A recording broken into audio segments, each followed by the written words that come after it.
Hello, welcome to Precise for Civil Engineers Strength of Material Part 3 video.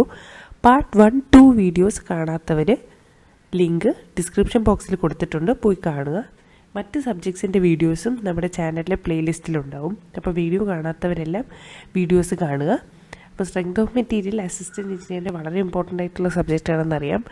അപ്പോൾ നമുക്ക് important ആയിട്ടുള്ള കുറച്ച് ക്വസ്റ്റ്യൻസും അതിൻ്റെ ഡീറ്റെയിൽ എക്സ്പ്ലനേഷൻസും നോക്കാം. Question number 1. The shape factor of a square of side A with its diagonal parallel to Z axis. അപ്പോൾ ഒരു square of side a when ഈ diagonal become parallel to Z axis, അത് കാണിക്കുന്നത് ഒരു ഡയമണ്ട് ഷേപ്പ് ആയിരിക്കും. For a diamond shape the shape factor value is 2. ഇപ്പോൾ option A ആണ് വരുന്നത്. നമുക്കത് ഡീറ്റെയിൽ ആയിട്ട് നോക്കാം. എന്താണ് shape factor? It is a ratio of plastic moment to yield moment ആണ്. പ്ലാസ്റ്റിക് മൊമെൻ്റ് എന്ന് പറയുന്ന product of yield stress into plastic section modulus ആണ്. Versus yield moment is a product of yield stress into section modulus. അപ്പോൾ ratio വരുമ്പോൾ plastic section modulus to section modulus എന്ന് വരും. For different shapes നമുക്ക് shape factors ഏതൊക്കെ വരുമെന്ന് നോക്കാം. Square ഷേപ്പിനും റെക്റ്റാങ്കിൾ ഷേപ്പിനും തിൻ ഹോളോ റോംബസിനും shape factor will be 1.5. Versus for a circle the shape factor is 1.7. Diamond ഷേപ്പിന് shape factor will be 2. For a triangle, shape factor is 2.34. ഫൈനലായിട്ട് for an I section shape factor value will be 1.12. ഇവിടെ question ചോദിച്ചിരിക്കുന്നത് square with diagonal parallel to Z axis diamond shape ആയിരിക്കും വരുന്നത്. അപ്പോൾ option A ആണ് 2. If all the dimensions of the prismatic bar elongated under its own weight are increased in the proportion m:1, then total elongation increases in the ratio. Okay, അപ്പോൾ ഇലോങ്ങേഷൻ്റെ formula gamma L²/2E ആണ്.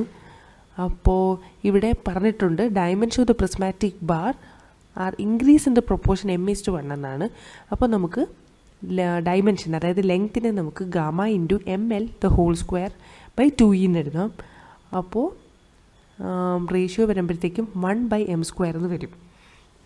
Total elongation increases in the ratio 1/m². അപ്പോൾ option B ആണ് 1:m². Third question. When the shear force at a point is 0, bending moment at that point will be. അപ്പോൾ options 0, minimum, infinity and maximum. Relationship between shear force and bending moment എന്ന് പറയുന്നത് rate of change of bending moment with respect to length എന്ന് പറയുന്നത് shear force ആണ്. And rate of change of shear force with respect to length എന്ന് പറയുന്നത് rate of loading ആണ്. അപ്പോൾ അതൊരു എക്സാമ്പിൾ വഴിയാണ് കാണിച്ചിരിക്കുന്നത്. ഒരു simply supported beam with a concentrated point load at the centre. അപ്പോൾ അതിൻ്റെ ഷിയർ ഫോഴ്സ് ഡയഗ്രമാണ് കാണിച്ചിരിക്കുന്നത്.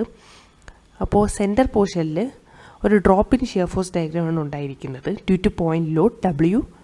മാത്രമല്ല variation of the shear force diagram between 2 point Lord will always be A horizontal straight line.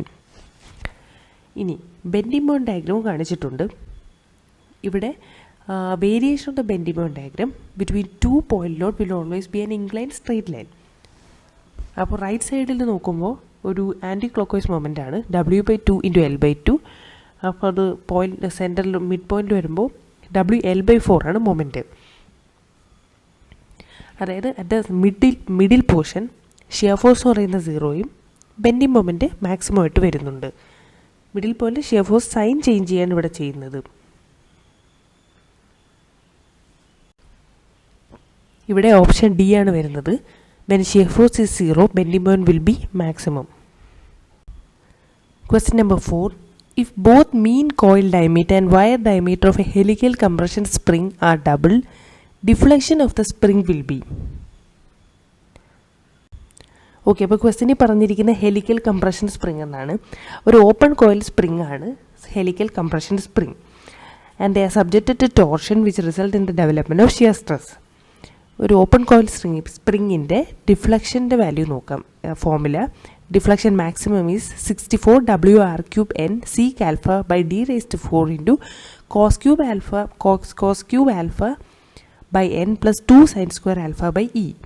അപ്പോൾ ഇവിടെ W എന്ന് പറയുന്ന ടോട്ടൽ ലോഡാണ്, R എന്ന് പറയുന്ന radius of spring and D diameter of the wire, alpha is a helix angle and N is the number of revolution. Capital N എന്ന് പറയുന്ന modulus of rigidity ആണ്. Okay, അപ്പോൾ ക്വസ്റ്റ്യൻ പറഞ്ഞിട്ടുണ്ട് mean coil diameter and diameter of the wire of the helical spring are doubled എന്നാണ് പറഞ്ഞിരിക്കുന്നത്.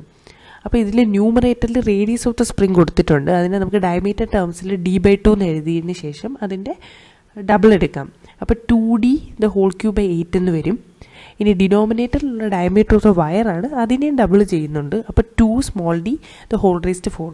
അപ്പോൾ അത് calculate ചെയ്ത് വരുമ്പോൾ 32w r cube n sec alpha by d raised 4 into cos cube alpha by n plus 2 sin square alpha by e എന്ന് വരുന്നുണ്ട്.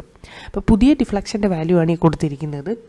അതായത് ഇതിൽ നമുക്ക് മനസ്സിലാക്കാൻ പറ്റുന്നത് ഡിഫ്ലക്ഷൻ ഗെറ്റ് ഹാഫ്ഡ് എന്നാണ്.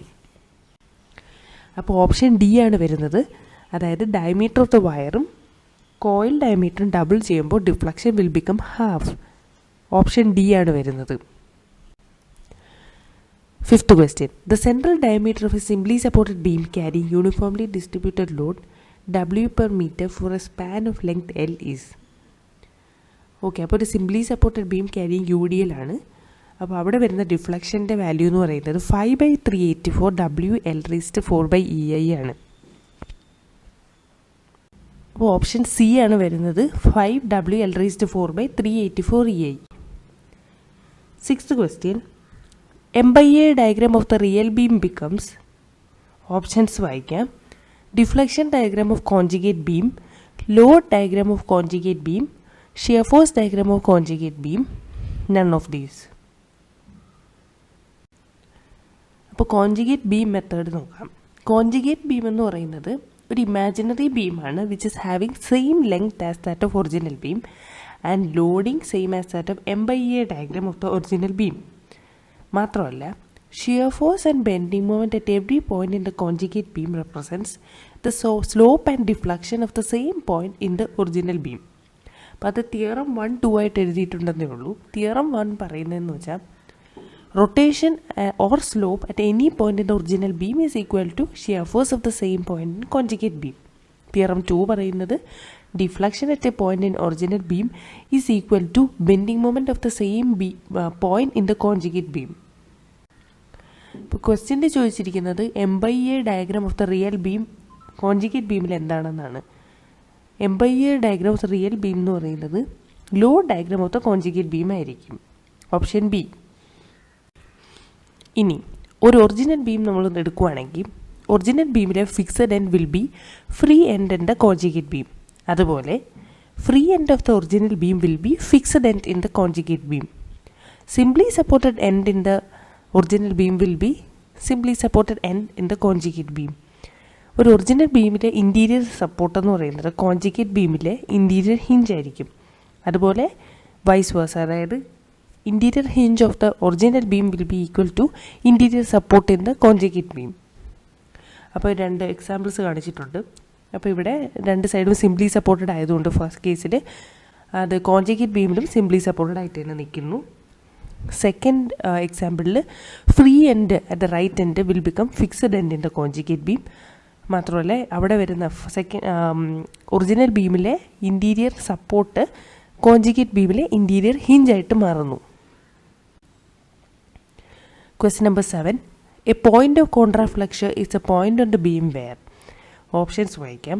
Shear force is 0, bending moment is 0, shear force is maximum, shear force and bending moment is 0. Point of contraflexure ആദ്യം എന്താണെന്ന് നോക്കാം. പോയിന്റ് ഓഫ് കോൺട്രാ ഫ്ലെക്ചർ എന്ന് പറയുന്നത് it is a point where bending moment is 0 or bending moment changes it sign. Point of contraflexure കൂടുതലായിട്ട് കാണുന്നത് over ഹാങ്ങിങ് ബീംസിലാണ്. അപ്പോൾ നമ്മൾ ഒരു ഓവർ ഹാങ്ങിങ് ബീമിൽ UDL കൊടുത്തിട്ടുണ്ട്. അപ്പോൾ അവിടെ shear force diagram, bending moment diagram കാണിച്ചിട്ടുണ്ട്. അപ്പോൾ ബെൻഡിങ് മൊമെൻറ്റ് ഡയഗ്രത്തിൽ point A and point B ആയിരിക്കും പോയിന്റ് ഓഫ് കോൺട്രാ ഫ്ലെക്ചേഴ്സ്. കാരണം അവിടെയാണ് ബെൻഡിങ് മൊമെൻറ്റ് സൈൻ ചേഞ്ച് ചെയ്യുന്നത്. ഷിയർ ഫോഴ്സ് ഡയഗ്രാം എന്ന് പറയുമ്പോഴത്തേക്കും ഇൻക്ലൈൻഡ് സ്ട്രേറ്റ് ലൈൻ ആയിട്ടാണ് പോകുന്നത്. കാരണം UDL ആണെങ്കിൽ shear force diagram will be inclined straight line, whereas UDLൻ്റെ കേസിൽ ബെൻഡിങ് മൊമെൻറ്റ് ഡയഗ്രാം പാരബോളിക് ആയിട്ടായിരിക്കും പോകുന്നത്. അപ്പോൾ അതിൽ A, B ആണ് പോയിന്റ് ഓഫ് കോൺട്രാ ഫ്ലെക്ചർ ആയിട്ട് വരുന്നത്.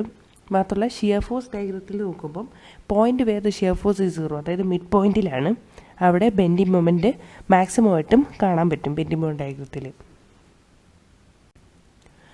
അപ്പോൾ ഓപ്ഷൻ ബി ആണ് വരുന്നത്. It is a point where bending moment is 0 അല്ലെങ്കിൽ bending moment changes its sign എന്നും പറയാം. Question number 8.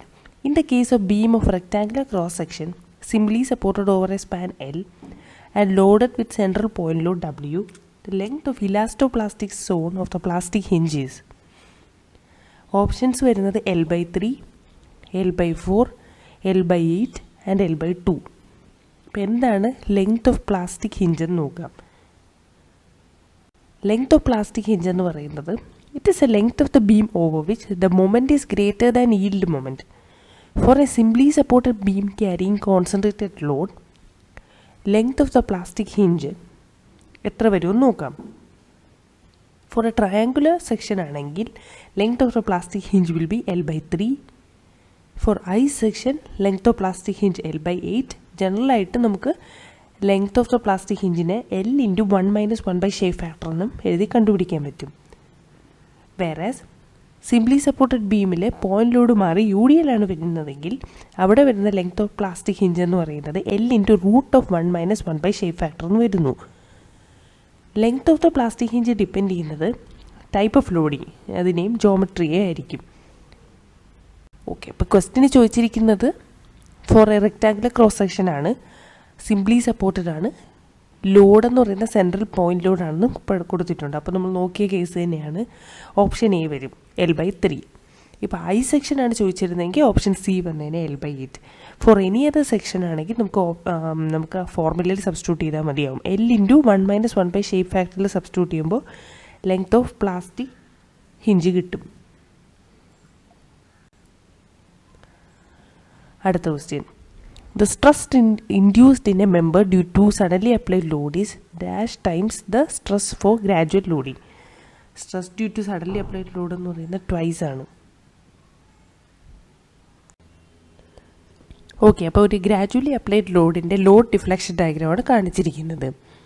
ഗ്രാജുവലി അപ്ലൈഡ് ലോഡിൽ സ്ട്രെയിൻ എനർജി ആയിരിക്കും area under the load deformation curve. അപ്പോൾ സ്ട്രെയിൻ എനർജി എന്ന് പറയുന്നത് half into load into deflection, അതാണ് area. അതിനെ നമുക്ക് half into stress into strain into volume എന്നും റെപ്രസെൻറ്റ് ചെയ്യാൻ പറ്റും. അല്ലെങ്കിൽ stress square by 2 times modulus of elasticity into volume എന്നും റെപ്രസെൻറ്റ് ചെയ്യാൻ പറ്റും. Whereas for a suddenly applied load deflection diagram ഇങ്ങനെയാണ് വരുന്നത്. അപ്പോൾ ഇവിടെ സ്ട്രെയിൻ എനർജി എന്ന് പറയുന്നത് ലോഡ് ഇൻറ്റു ഡിഫ്ലക്ഷൻ. അപ്പോൾ ക്വസ്റ്റിന് ചോദിച്ചിരിക്കുന്ന stress induced in a member due to suddenly applied load is dash times stress due to gradual loading എന്നാണ്. അത് 2 ടൈംസ് ആണ്, ട്വൈസ്. അപ്പോൾ ലാസ്റ്റ് ക്വസ്റ്റ്യൻ നോക്കാം. അത് സിലിണ്ടേഴ്സ് ആൻഡ് ഷെൽസിൽ നിന്നാണ്. In a thin shell the ratio of longitudinal to circumferential stress ആണ് ചോദിച്ചിരിക്കുന്നത്. അപ്പോൾ ഓപ്ഷൻസ് ഹാഫ്, 3/4, 1 and 2. ഒരു തിൻ സിലിണ്ടറിക്കൽ ഷെല്ലിൻ്റെ കേസ് നോക്കാം. When a fluid of pressure P is pass through thin cylinder of diameter D and thickness T, അവിടെ 2 തരത്തിലുള്ള stress ആയിരിക്കും induce ആവുന്നത്. either hoop or circumferential stress or longitudinal stress. ഒരു hoop or circumferential stress ആണ് induce ആവുന്നതെങ്കിൽ pipe will burst as 2 trough as shown in the figure. അപ്പോൾ അവിടെ വരുന്ന സ്ട്രെസ് എന്ന് പറയുന്നത് PD/2T ആണ്.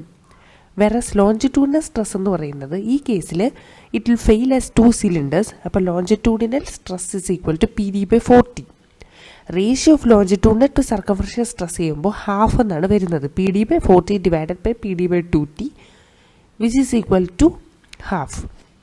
അപ്പോൾ ഇവിടെ ഓപ്ഷൻ വരുന്നത് ഓപ്ഷൻ എ ആണ്, ഹാഫ് എന്ന് വരും. ഇനി നിങ്ങളുടെ ഇൻഫർമേഷന് വേണ്ടി കുറച്ച് കാര്യങ്ങളൂടെ പറയാനുണ്ട്. ഹൂപ്പ് ഓർ സർക്കംഫറൻഷ്യൽ സ്ട്രെസ് കാരണം ഉണ്ടാകുന്ന സ്ട്രെയിനാണ് which is responsible for change in diameter. അപ്പോൾ സർക്കംഫറൻഷ്യൽ സ്ട്രെയിൻ എന്താണെന്ന് നോക്കാം. Circumferential strain or hoop strain is equal to circumferential stress by modulus of elasticity minus mu times longitudinal stress by modulus of elasticity, where mu is a Poisson's ratio. Longitudinal strain due to longitudinal stress ആണ് responsible for change in length. അപ്പോൾ longitudinal strain എന്ന് പറയുന്നത് longitudinal stress by modulus of elasticity minus Poisson's ratio into circumferential stress by modulus of elasticity. Thank you for watching the video useful ആയി തോന്നിയവരെല്ലാവരും ചാനലൊന്ന് like ചെയ്യുക, subscribe ചെയ്യുക. Thank U.